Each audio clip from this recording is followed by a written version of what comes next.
I have been looking forward to this table talk for 2 years because that's how long we've been working on Death and Kingdom. 2.5 years. So today we have managed to coordinate 5 people across several time zones, just going in order of how I see you guys. We have Logan Murphy, who produced the record. We have Tyson Ranes, who illustrated the videos. We have Sorge, who I don't know how to describe what you do because I don't know anybody else who can do what you do, so I just call it Sorgifying the videos. And Michael, who's the voice who brought everything to life. So thank you all for being part of this project. And I was telling the guys right before we hit record, just by virtue of time zones and availability, it is mid-afternoon for all of you people lapping in luxury, and it is 11 p.m. here, so I just need a disclaimer on the internet that I am delirious when I'm tired, and it's past my bedtime. So sorry, not sorry for whatever takes place in the next hour or so. But what had happened was Logan and I were working on Ballads of the Song of Solomon in 100 years ago. Yeah. 2022. And I was really advocating for stomps and claps. And Logan, like any good producer, was like, let's reel in some of these. Like, yeah, I'll take your ideas and I'll find a way to utilize it in this project. But some of the things that are coming out of your mouth, Stephanie, are just not. He doesn't say it like this. He smiles and nods. And then at one point I was like, I think I just need to come to terms with the fact that I just want to make a Florence and the Machine record. And he was like, call me, right? And I was like, obviously, yeah. And then the next day he was like, so what's the next record about? And I was like, oh, I was kidding. Like, I'm just trying to finish this one. And then that night I was walking my dog and I was like, what if we did like a rock and roll record? And what is more rock and roll than getting resurrected from the dead and the return of the Lord and the upending of all injustice? And so that kind of rolled into things as we have it now. But Logan, do you remember anything from that? I do. I feel like you don't give yourself enough credit because I feel like anytime I ask that, you're like, oh yeah, I've been thinking about this thing for like 10 years. I'm like, cool. So I think I just brought one of those things up and you're like, oh yeah, actually, like I have this whole concept and this like whole idea for another one. I'm like, sweet, let's talk, you know? I appreciate that. But yeah, I think we had to like rein it in a bit, and then Florence and the Machine was weirdly a lot of the like references and stuff for everything we've done together. And so I was like, it's just a matter of time till we do one of those, you know? Yeah. So this was a fun project because I had a lyrical challenge to just come in blind with just the lyrics, but even to kind of like, there were so many syllables in the Ballads of the Song of Solomon songs that we were like, we can't do that in this genre. So I stole from Bono a bit. It was like, how can, like, if Bono wrote about the resurrection, how would he do it? And what are the patterns that he does in his lyrics? And it's a beautiful day. Don't let it get away. So it worked. So on this record, we have Two Trees, Two Seeds, Lady of the Kingdoms, A Beast Devoured, Gates of Nain, Thunderstorm, Echad, and Table of Enemies. So it's short. It's an EP. It's 7 songs. And we are doing this table talk the evening of Thursday, November 6th. So New York's just been taken over by commies. Gates of Nain comes out a week from tomorrow. And a beast has indeed been devoured.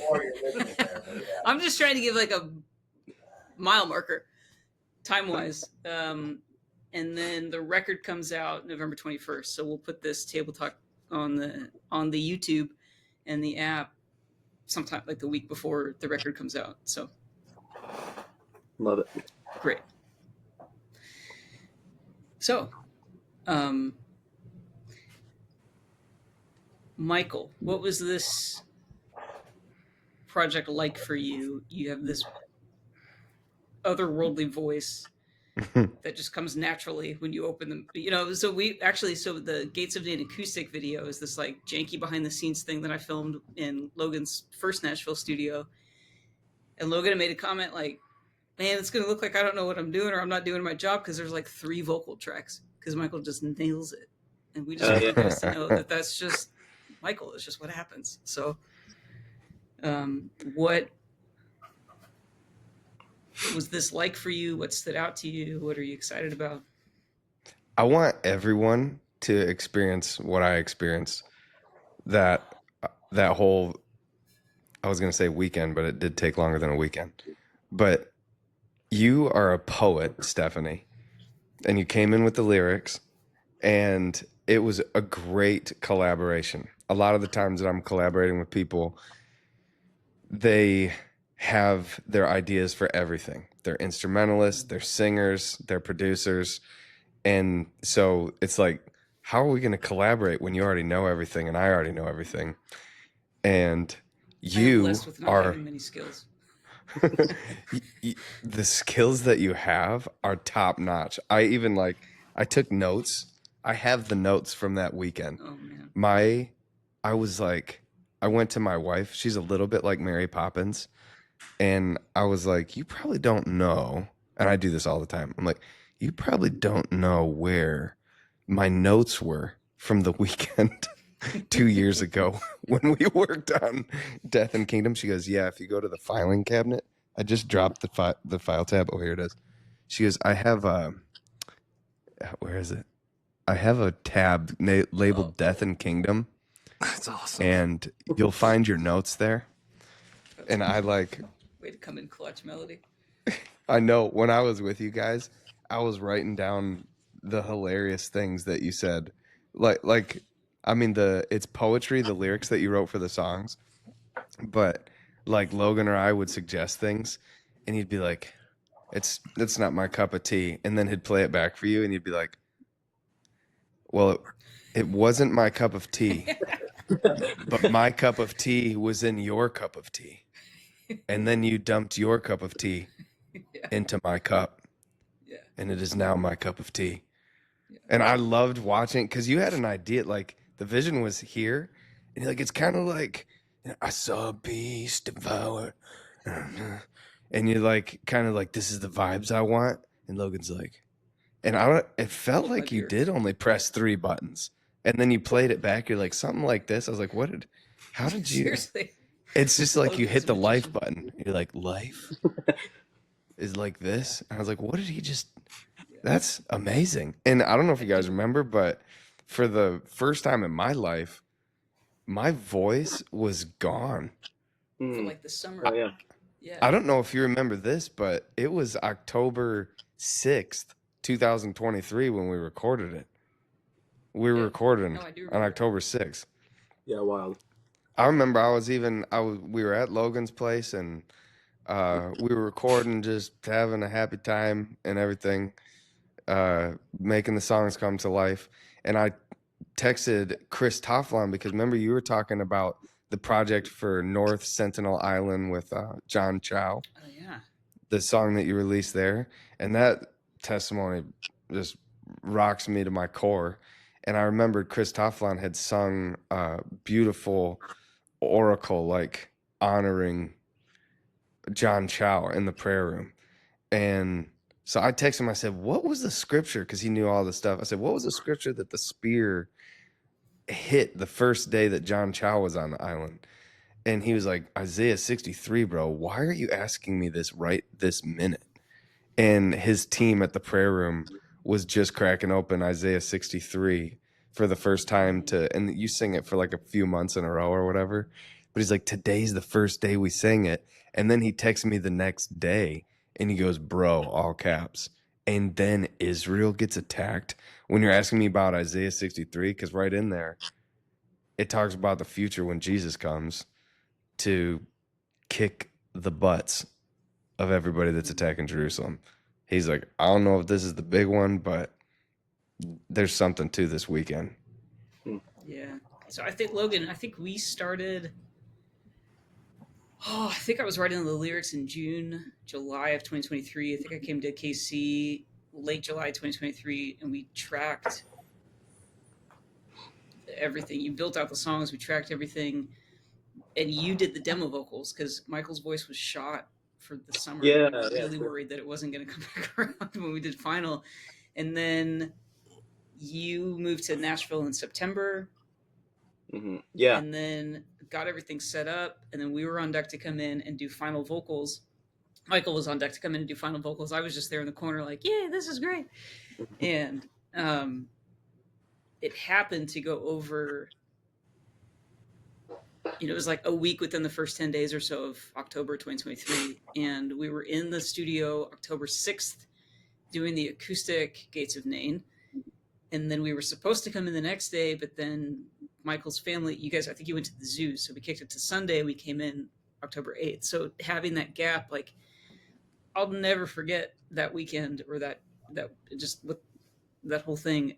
I mean, from October 8th on, everything was a bit of a blur, but then, we had cause to just organizationally, we had to kind of shelve every project that we were working on, which was great, because then I was like, it's probably easier than flying everybody everywhere to do like a video shoot for all of the songs. I'll just have, like, Tyson's super good at illustration. I'll have Tyson illustrate it, and Sorge can, like, make it sweet, and we'll do illustrated, animated videos for each song. That's probably easier than flying everybody. So in some alternate timeline, yes, that's easier. So it's worked out for us. This is a story about how God redeems everything. It's worked out for us that we had to shelve the project for 2 years because I put the guys through the ringer. But they look amazing. I'm stoked for everybody to see them. So exciting. Sorry, lost my earphone there. No, that's all right. We're all getting too old for the internet. Tyson, what was it like for you illustrating this? You get the songs. It was awesome. What do you do? It was brutal. It was awesome. I think the first time you floated the idea by me, we were in the Walmart parking lot in Dallas. And we were just getting. So this is the first good thing that's ever happened in a Walmart parking lot. Yeah, so we were like stepping you to pick something. And then this guy with no teeth came and knocked us out. I've never heard the setup to that story go well. So it's another redemption of Walmart parking lot story. Yeah, we were doing some kind of like supply run for the conference. Yeah, we were doing a supply run, and we got in my truck, and then you started telling me about this idea. And when you told me the themes and what you were thinking, I was just like, oh my gosh, this is awesome. Like, this is exactly what I wish I had a million of these kind of songs and albums I could listen to. And then I don't know what the span of time was, but then there was a gap of time, and then you contacted me about animating, and I was like, oh my gosh, okay. And got Sorge involved, and we were all kind of bouncing ideas back and forth. And I was trying to figure out like the style. And at the time, just with work, you just sit in front of the computer so long, you just get like your brain just turns to mush Sorge knows. And anyway, so I'm trying to figure out the style of it, and like just thinking of different things, and then came up with the idea of doing it like tactile and painting it all like by hand. So then I settled on ink painting and like floated it by everyone. Everyone was like, let's go. And so the awesome part for me is, I don't even remember what time of year or season it was, but I was basically able to hang out in my garage. Paint. I don't even know how. I have like stacks and files of it, which is when I got involved in it, like deeper into it, I was like, oh my gosh, I'm dying over here, because I have like to exaggerate, like a 1980s printer scanner that doesn't even have Wi-Fi. And so I have just stacks and stacks of paintings, and I was scanning each one at like 600 DPI really high. So just in case we ever wanted to do anything else with it, they'd have like book quality or poster quality. So I was like just putting myself through the ringer. But the good part that was really enjoyable was just being in the garage and not looking at a screen, being able to smoke a cigar and paint at the same time was nice. So, and then, I love just the way, like, anytime we've done anything, typically it's always like you just let people kind of be free. So it's like, you know, and that's kind of a double-edged sword, because then you're just out in deep water and you have to figure out all this crazy stuff, you know. So it did get intense because of the volume of work, and then at some point it became like a super grind trying to get all the stuff done, which is real typical. And a lot of times when that happens, it ends up being like the best thing you ever did, or you like it the most, you know, once you go through all this craziness. So, but yeah, listening to the songs over and over again, making all these thumbnails, it was awesome. I mean, I have a whole stack. I went and like looked through it before it came. I got a bunch of them on the wall, but so I painted a lot of them. They're like in ink. A lot of them are on like these clear pieces of paper, and then I just use printer paper and ink, and then I use like just like the scruffiest like beat up brushes.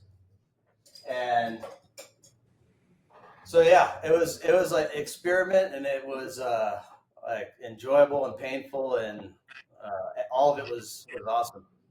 And now Sorge's got to be in the weeds. Well, and the real irony is that when it's all said and done and everyone sees it, they're gonna be like, "What filter did you use to get that look?" You're like, "There's no filter." It's like my hand and a crummy what button paintbrush. did you push to create that chord progression in those lyrics? Yeah. You know, What prompt did you put into AI? it doesn't exist, folks.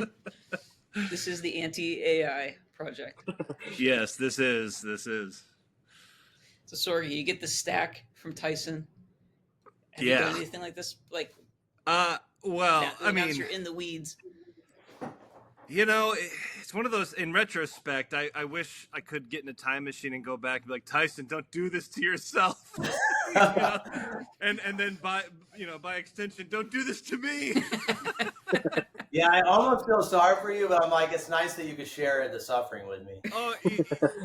We're equal partakers in the pain. Absolutely, yeah. We have been crucified together, and it's definitely the most intense version of something like this that I've done. It's not, it's a very old school.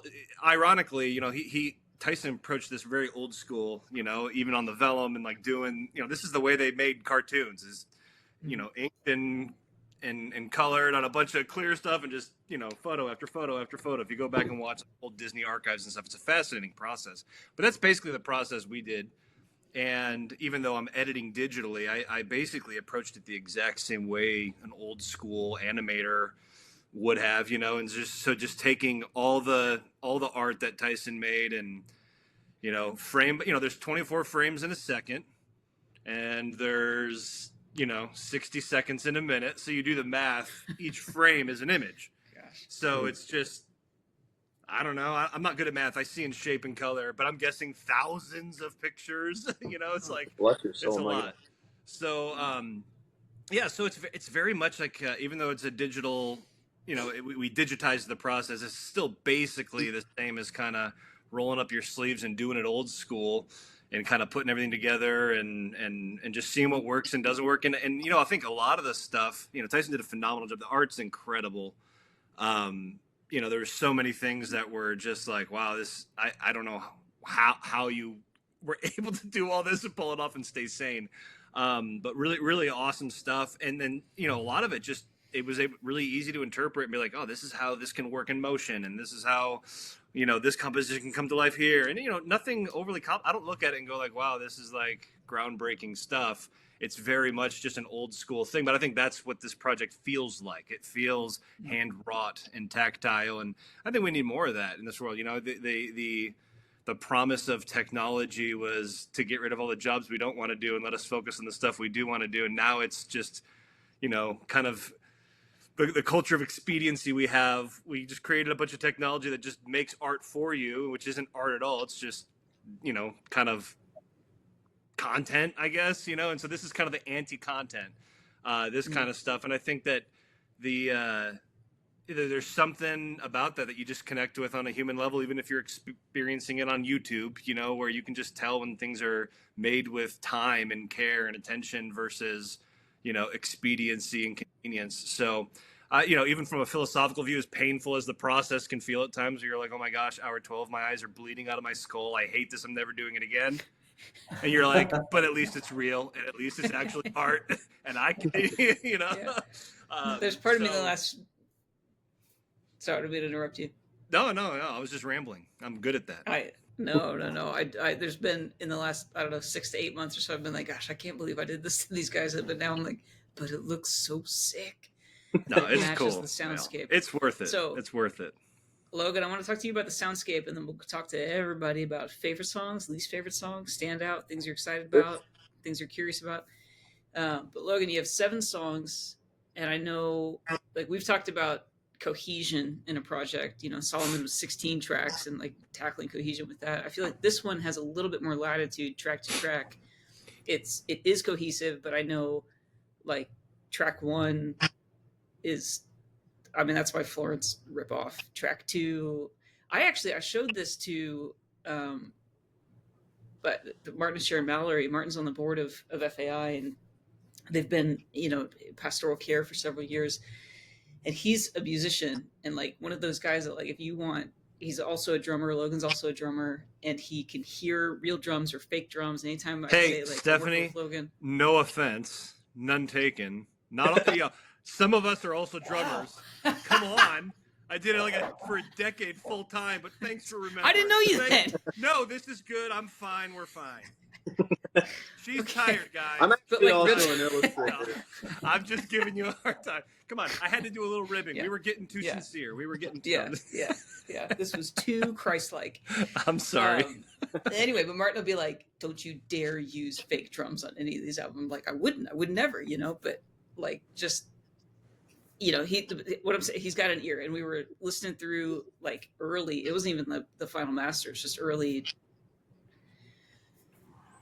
Maybe we had final vocals in. I'm not, like, we were getting to that point, and they listened to Lady of the Kingdom, and they looked at each other and went, this sounds like the B-52s. And I was like, wow, I did not, like, now that you say that, I can hear that, but I wouldn't have said that to begin with, because I was born in the 80s. But it's like really diverse soundscapes. Track 3, I really want to hear you talk about it. Beast Devoured is so unique. That's one of my favorites. I think it might be my favorite, but it's probably my second favorite after Gates and Nain, probably. Yeah. Dude, just give me more of that. Give me more of that. Yeah. The guy that came in to play the saxophone can play the saxophone in his sleep. And even he was like, wait a minute, what was that melody that Logan just did the, like, doo-doo-doo? Plays it back. Yeah, that felt like a big compliment. He was just like, he's Argentinian, and so he's just very funny in communicating. He's just like, that was actually pretty clever, Logan. I'm like, thank you. But you're doing that. You're underselling yourself. I don't mean any disrespect to him. It took a minute. It wasn't just like he heard it and could play it back. Yeah. He had to work with it a bit. So the compliment was deserved. Gates of Nain, I think, is our Fleetwood Mac song. Thunderstorm is our U2 song. I mean, Picasso said, good artists borrow, great artists steal. So here we are. Track 6, Ahad took a turn into Mute Math, who's like one of my long-term favorite bands. And that was Logan. And then Darren King is the GOAT, man. Yeah, he is. Seriously. Okay. Also a drummer, in fact. So if he was here, then we'd have 2 drummers, me and Darren King. So, Logan, all this to say, what was this like? What was you, as a producer, you do so much music and you do it all so well. And just as a shout out, all of these guys, I think, can be hired to do any of these jobs. But if you're in Nashville or can travel to Nashville, Logan's the guy you want, bringing your songs to life. But when you look back on this project, you're like, all right, how does that fit on the shelf? That is a great question. I think this project probably gets its own shelf.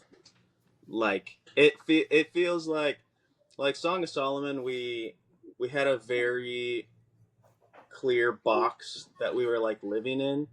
Yeah. Which like came with its own set of challenges too, but this was just like, we're gonna reference U2, Florence and the Machine, Mute Math, Fleetwood Mac. There's some others. I think Jack White was in the mix somewhere. It was just like, I don't know how in the world these all like fit together, but it felt like we were more like serving each song and then kind of figuring like how do we like make them all a thing that feels like something together. Well, that's where I think the lyrics are so strong too. Yeah, to Michael's sure. early point is like that's the transcendent through line. No matter what, like that's the content. That's all of it. And so I think just the signature of the artist and the writing kind of brings all these unique different flavors together in a way that the buffet actually works. You know. Totally. Yeah.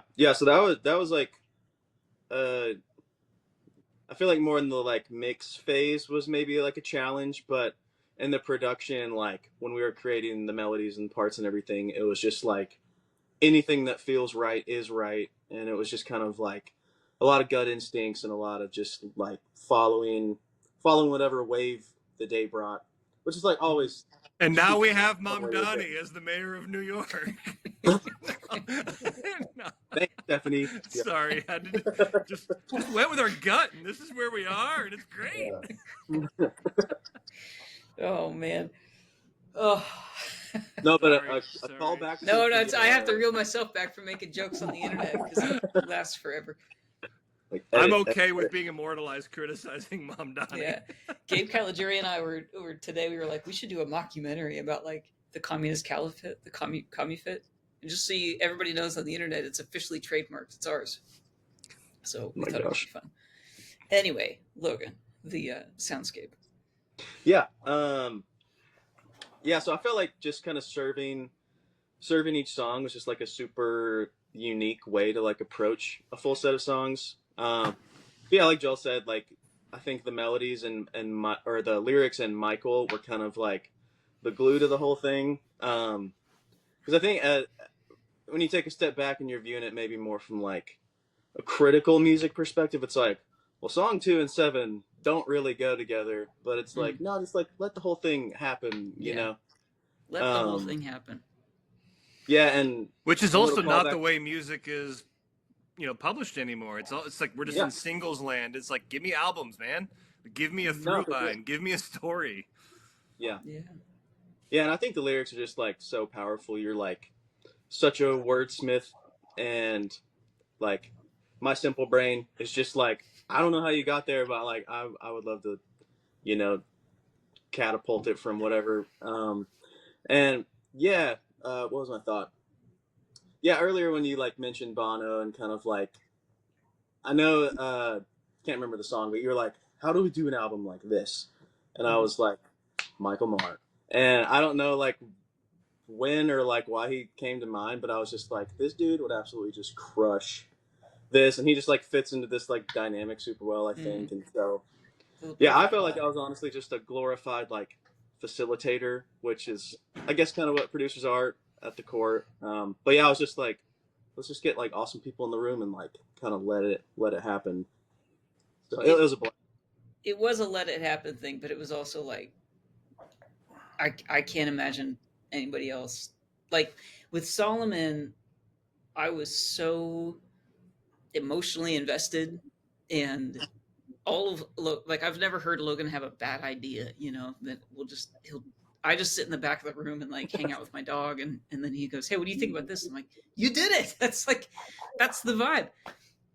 Even if he's like, hey, ignore this for the next few minutes, let me go down a rabbit hole, I'll play it back. And then, I mean, every time I'm like, I don't even know how you thought of that. And my brain checks out like 4.5 minutes into something creative. I need to go like take a break and get some fresh air and walk around, and Logan will just crank for hours and hours. But I remember with Solomon feeling like almost like a golem, like this my precious thing about it. And then working with Logan, I was like, oh, I can trust him with anything. This is the guy. So then to come in with Death and Kingdom, which was such an experiment because it's a different writing style than I normally do.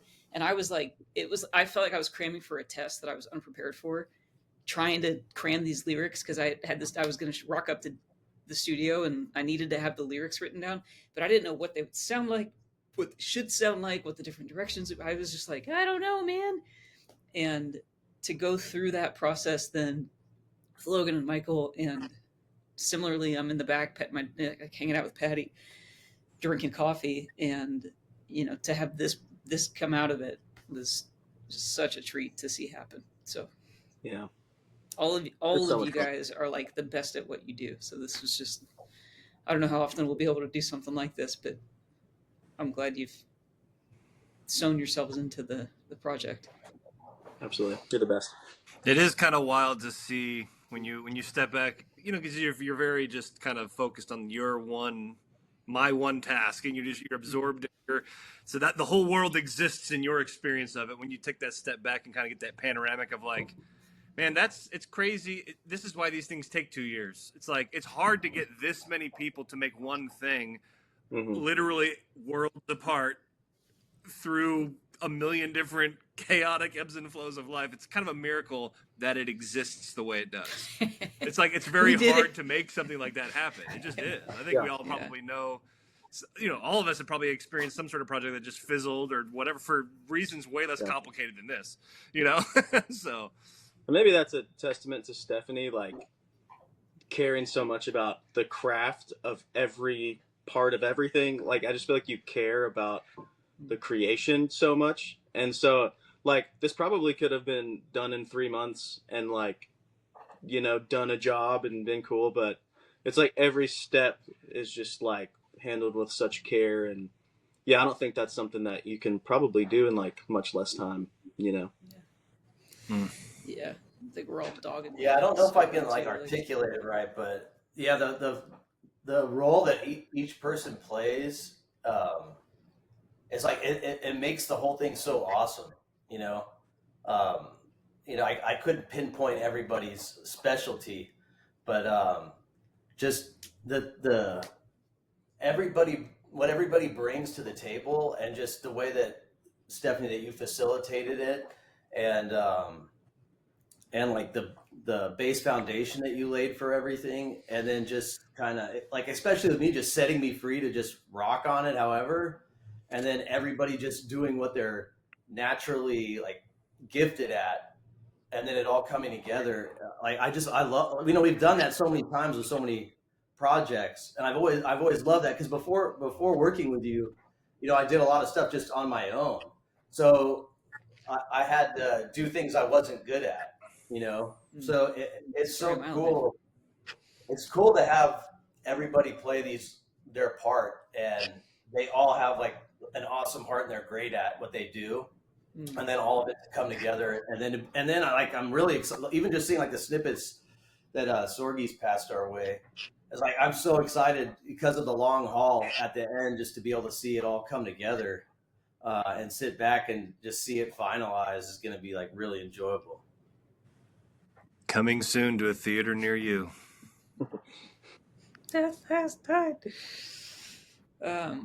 Okay, so favorite songs, least favorite songs, favorite lines, things you're stoked about, things you're wondering how people are going to respond to. I'll go first. Yeah. I think Beast is like one of the cooler songs ever. It's just like so intense. There's a 90-degree turn in the middle that you're just like, all right, and then we're back. You're like, should I be partying this hard to this?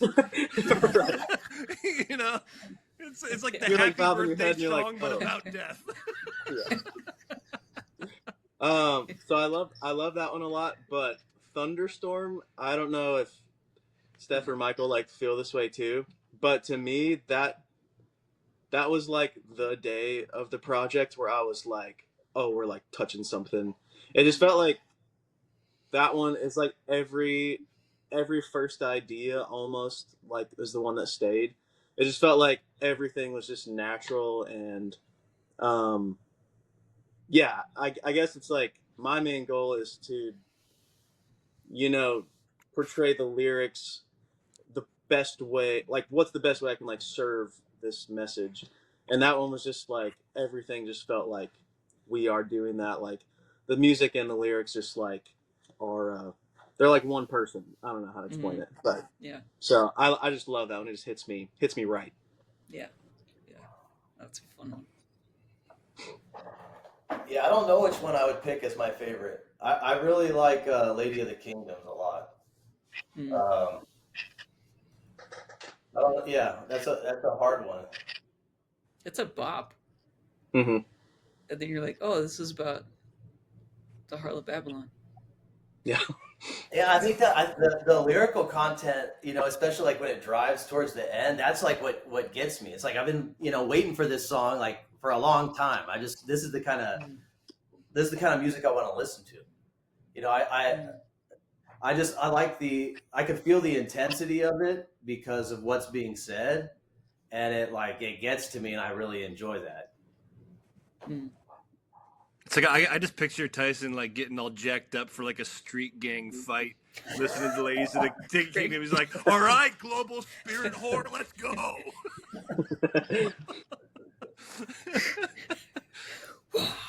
I think Gates of Nain and Beast Devoured have been the ones that have resonated the most. Like, I mean, there's so many cool artistic factors about all of them, but like, right at the end of A Beast Devoured, I mean, besides all the cool factor, in the music, the production, just the song is awesome. It's just dope. But, the worst of the atrocities were in me. Like that idea of like that's something that I've just wrestled with over, and we've all gone through it the last couple of years with all the disillusionment and the exposed corruption, and when you're just like, oh my gosh, I've got to process this, I've got to reckon it, I've got to forgive, I've got to do all these difficult things. That is the best medicine to help you get through that. It's just like nothing they've done to me is worse than what I've done to God. And like, so that line just kind of hits me. But the Gates of Nain, it feels like this. I know that there's themes of the resurrection throughout, but it's like that one feels the most resurrecty, but it touches the thing that we all feel, which, whether you were, someone directly connected to the victims of the massacre in Israel, when all this was kicking off back in October 23, or if you just lost a loved one or whatever it is, there's just like this universal relatability, I think, to that song that feels very sincere. Like, I don't care like what version of what pain or loss you went through, there's a relational like kind of connect point where you can be on that same wavelength, and in a way that kind of just helps you feel like unified, in your mourning, but also in your ultimately just recenters, like this is ultimately about the resurrection. Like it just kind of puts that in the center, and that's the hope. I mean, that's what literally all of it's about. So. Yeah, and I don't. The song before that you were talking about, that's the song that ends with Nikolai? Yeah, mm-hmm. A Beast of Our. Yeah. I did not expect that. I was like, when that came in, I'm like, this is just the best way to end this. Did you make that call? What made you think of that? That is one of the things that I said to Logan, like, it would be really cool if like we could do this thing. Here's the audio file. I don't know. And then I left and I came back the next day and he was like, I think I made it work. And he played it back and I was like, oh my gosh, it's like perfect. I mean, it would have been nice if he was American. It would have made it a little better, but. Oh my God. Did you hear that, Nikolai? Oh man. That's pretty unique. The cool thing is, like, to Joel's point, when we were developing this project, I was like, okay, like, I'd love for this to be volume 1 of at least 3 because I think things work well in triads. Get ready, Tyson. You have to like 2 more rounds of that. Get those paintbrushes clean, bro. This was 1/3. Yeah. But I thought, okay, well, you got to kind of introduce the characters and the universe of like the end of this present evil age and the themes, and like if in volume 2 and volume 3, what are we unpacking? We have to kind of establish those things here. So these are like baseline, right? Like the cross, Babylon, the Antichrist, the resurrection, the coming of the Lord. Like, all right, cool.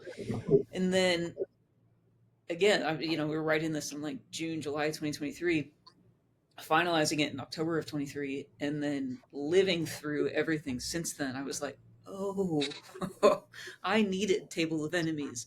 I needed A Beast Devoured. And I find myself like, I've returned to A Beast Devoured so many times just because it helps. Like just hits whatever spot, helps me process or pray through, grieve, whatever different thing. But I went into this thinking Gates of Nain is going to be my ride or die. It's going to be my favorite song for all time, and I love that song. But I have found myself drinking from the wells of some of these other tracks in ways that I didn't expect. It's cool. That's the trouble with picking a favorite song, is like people will, if you're listening right now and you haven't listened to the album, you're gonna like hear us picking our favorites. Then be like, why didn't they even mention this song? Like you just talk about Table of Enemies, and like we're naming other songs as our favorite, and they're like, dude, Table of Enemies is the one. Yeah. You painted that picture of like, it's the feast table in heaven, and people who were Christians who served Jesus, and they had radically different opinions from broken families, two different sides of families. And we're sitting at the table across from people that it's like, dude, on earth, I hated you. And I'm so sorry. Like, we were mortal enemies, but we're actually bros. But I was thinking Thunderstorm. I mean, listen to some of these lines that Stephanie drops. It starts, and it's like, got the Grim Reaper in the death grip. See, that's just how he sounds normally. He just Are you kidding me? All right, this podcast is over. That was a fun line. None of us have any natural talent. Nice to meet you, Michael. Bye. Joey, see how fast he did that? You just gotta Click, click, click. You see, like in this very song, just in Thunderstorm, you have this line, did Hitler never wonder about the great and terrible day of the Lord when he was up to what he was up to? And this is my bread and butter. Did you not see the red sky? There's like, what do you call it? Future forecasting, or how do you say that? Like, yeah, this was like what if we talked about it like it was in the past tense? yeah, the return of the Lord has already happened, and we're talking. It's like, did you see the signs? And now, boom, he's here, and you end that song with, "Death has died." The thing that I think really makes it work, we came in, it was just blind lyrics, but Logan was the one who had the idea to split them and bring in the gang vocals that I think gave it the punch that it needed to not just be like if I have any instinct when I come in, I'm like, I wrote a song. It's like broody and melancholy and emo, and Logan's like, we could have some life in here and give it a little bit of color. And I think the contrast. Sorry, Logan. I was just going to affirm what she was saying about you, that because I think it's something that I, obviously I apply that principle to my craft differently, but the contrast actually, I think a lot of people think, oh, it needs to all feel like this together, and it's like sometimes the contrast is what really makes you feel it. It's like you have to have them together. There's tension. That's where the whole thing finds its balance. And I love it. I love that about. There's I think the multiple examples of that in the songs of where there's tension and release and kind of juxtaposition and contrast in a way that's not necessarily like low-hanging fruit, like in terms of like, oh, I would assume you, because there's some contrast. It's like, oh yeah, that would work. But this is this like the interesting stuff takes a while to find. It's like you kind of have to. It's like finding unique flavors that really go well together, but you never would have thought in a million years. Like, oh my gosh, like I remember I put fresh lemon juice on watermelon for the first time, and it blew my mind. But no one had ever told me to do it. It's like you got to figure that crap out. You should try it, by the way. It's really really that song was the Thunderstruck or Thunderstorm. Thunderstruck, easy. The Thunderstorm song was the first one. Sure. That one was the first one I animated, and it was like, or the first one I worked on it and like conceptualized, and it was one of those things that it actually came together relatively easy. And the funny part is when it got to some of the deeper in the lyrics, like I didn't, and on the back end more I questioned it, but when I was doing it, there's a point where all these demons they fly out and then they form a swastika, and then these demons are just on this rotating demon swastika. And in hindsight, when I saw the image, I was like, whoa, if someone just saw that image on its own, it's like, it's a little bit like, what is that? But it was incredibly enjoyable to like just conceptualize all of it because it was so intense. Yeah. Yeah, I think Joel, honestly, just the word like juxtaposition, I feel like that's what I should have said earlier. It's like every song is a juxtaposition of like a moment in this whole like chaos that we're like trying to paint the picture of. And it's just so interesting. I don't remember what else I was going to say about that, but sorry, I didn't mean to hijack. I was just trying to echo and like high five what you were saying because I think that's what stuck out to me so strongly as well. No, whatever I was going to say, I think it was like a sarcastic something. So it's good that you come out. None of that. Yeah, I hate when people are sarcastic on this thing. Right, I could tell. Yeah. Yeah.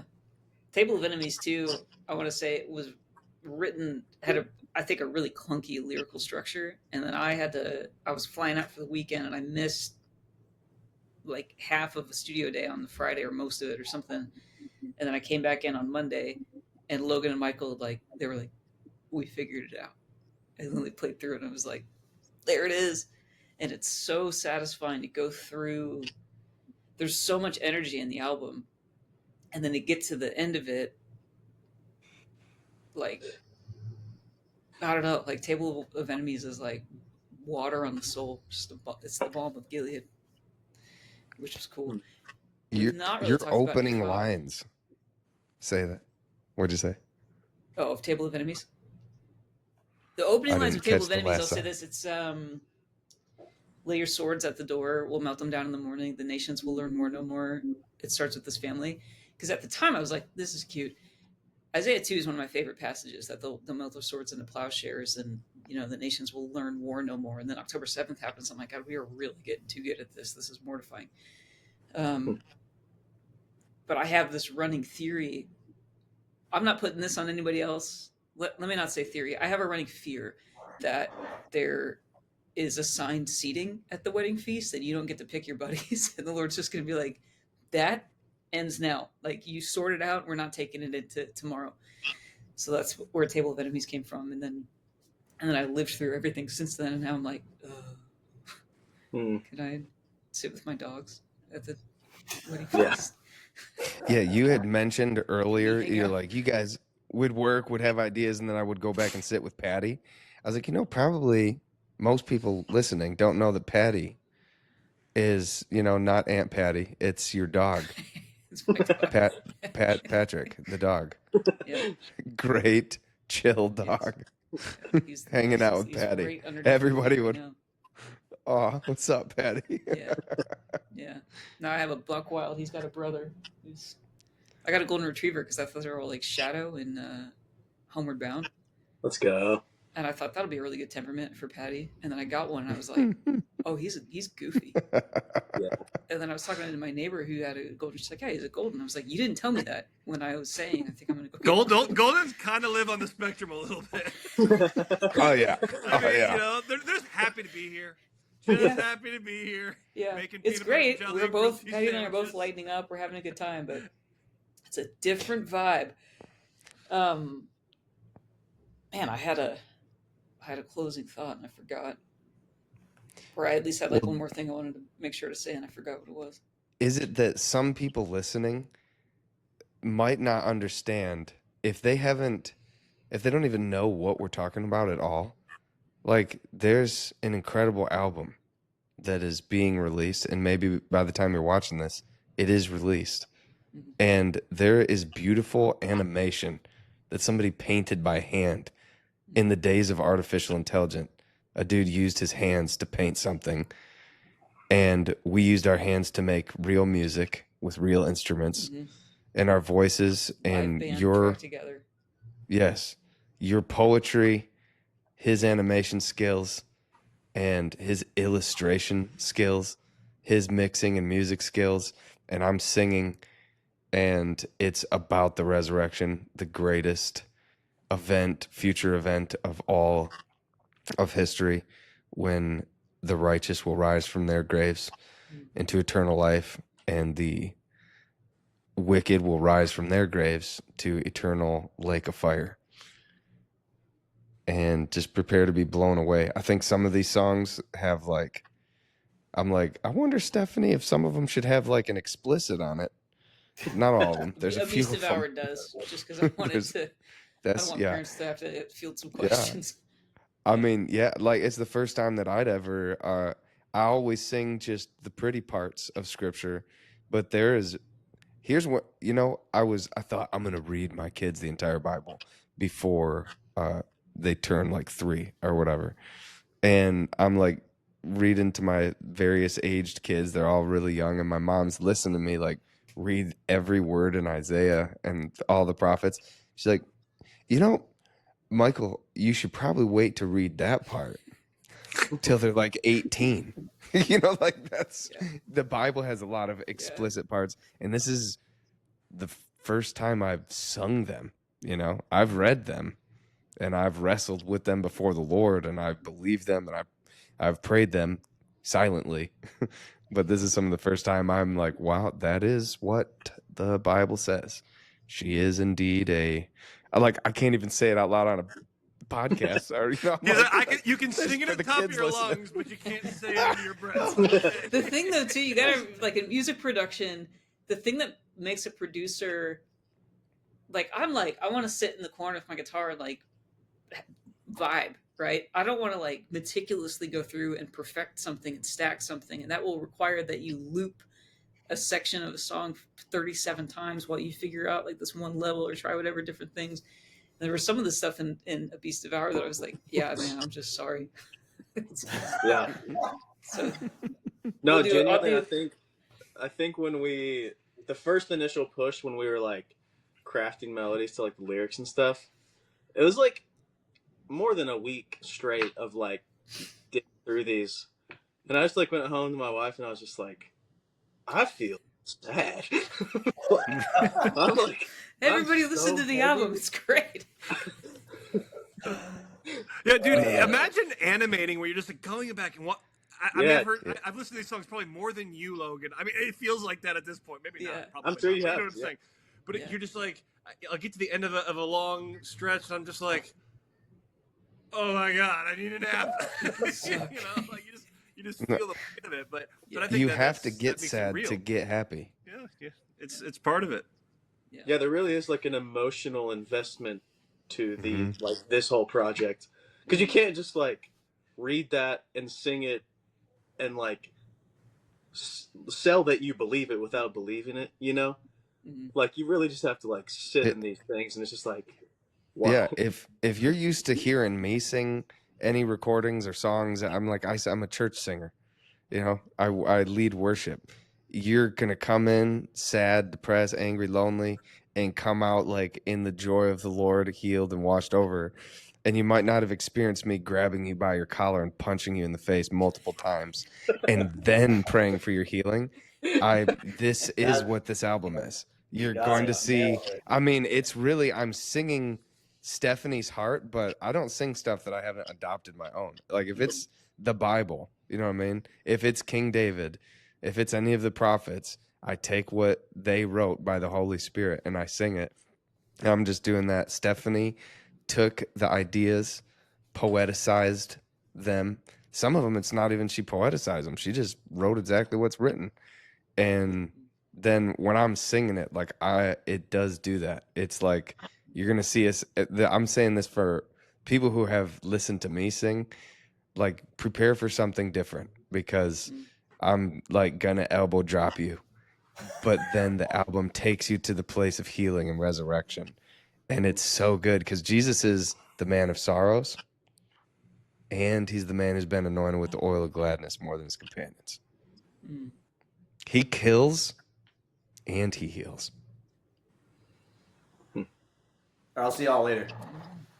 Yeah. I remember the thing that I wanted to say, and I hope it tethers in with what Michael just said, that just kind of in the sequence, let's call it God's timing, maybe, but just the way that the last couple of years have played out, two things that have been slowly crawling in the background are well, not slowly crawling. You guys have just been, it's been phases to things. But Death and Kingdom and the Covenant and Controversy film that's coming out December 5th. So everybody schedule your watch parties. But I was editing that last year and just slogging through it. So now that these two things are coming out at the same time, it's given me the ability to weave some of these songs into the edit of the Covenant film, which was the dream. Like, the Lord kind of plopped Covenant in my head in July of 2012.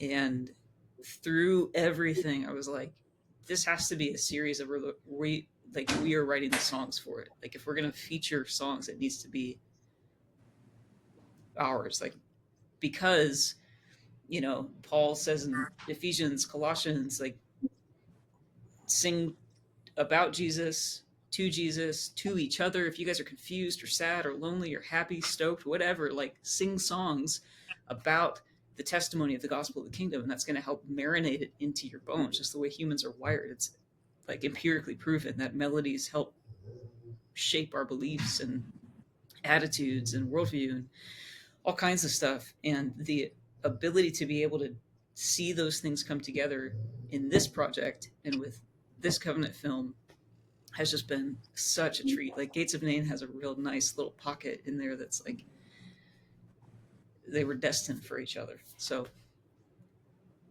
I want to just thank you guys for helping bring that to life, and also this project and future volumes as the Lord allows.